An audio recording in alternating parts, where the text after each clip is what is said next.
เนื้อไก่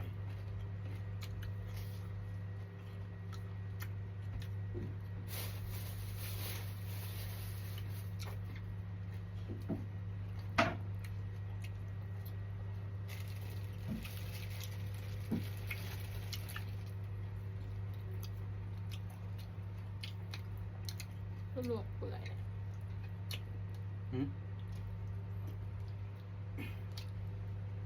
พอดีกิน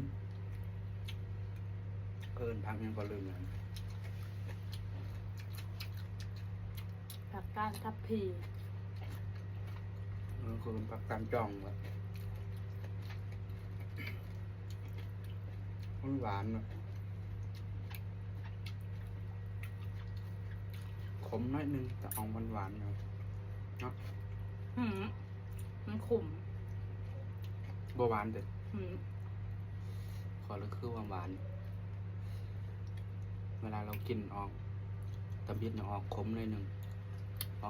อกยำไปเรื่อยๆมันออกหวานๆ